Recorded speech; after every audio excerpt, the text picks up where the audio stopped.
बच्चों, let us read this given question.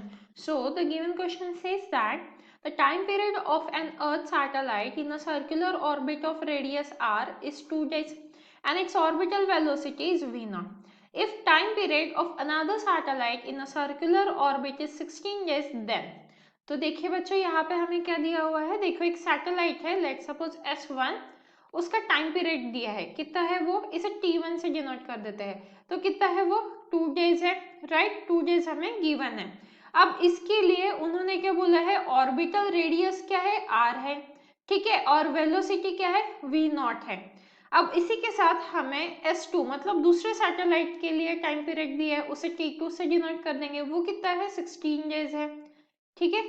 अब इसके लिए हमें क्या निकालना है, ऑर्बिटल वेलोसिटी निकालनी है इसके लिए, तो इसे हम v1 दे देंगे, v01 और इसे v02 दे देंगे, ठीक है। तो हमें v02 की वैल्यू निकालनी है, मतलब जो सेकेंड सैटेलाइट है उसके लिए हमें v02 ऑर्बिटल वेलोसिटी निकालनी है, ठीक है।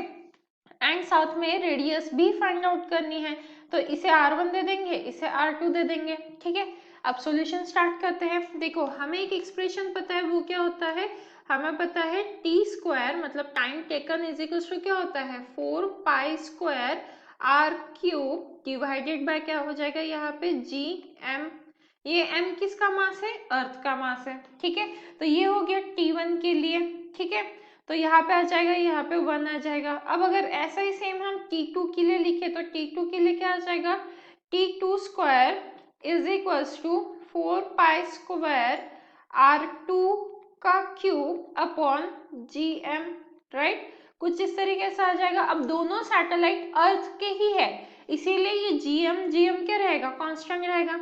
अब अगर मैं T1 बाई T2 ले लेती हूँ, ठीक है, तो इसका स्क्वायर, इसका आंसर क्या आ जाएगा, अब देखिए जो कॉमन टर्म्स है वो कट होके हमारे पास क्या बच जाएगा यहाँ पे, R अपॉन R2 का क्यूब। देखिए इसे R1 मत लीजिए क्योंकि यहाँ पे R गिवन है, हमें बोला R कंसिडर करना है, तो हम R1 की जगह R ही कंसिडर करेंगे, ठीक है।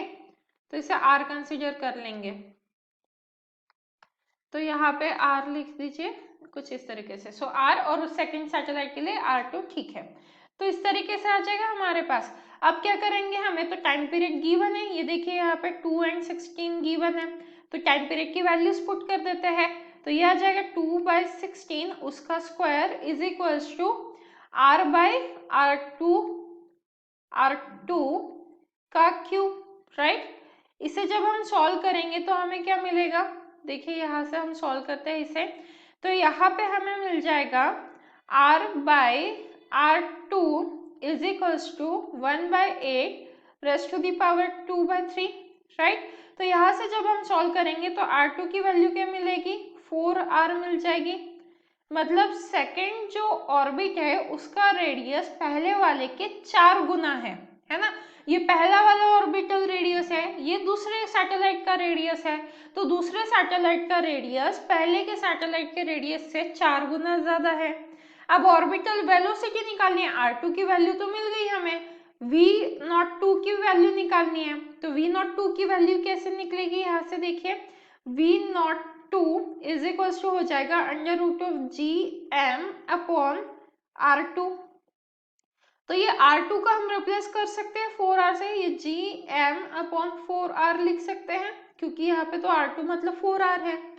अब देखिए यहाँ पे अगर मैं V01 बाई V02 लेती हूँ तो V01 क्या है यहाँ पे GMR है ना, और V02 की वैल्यू क्या है 4R बाई GM।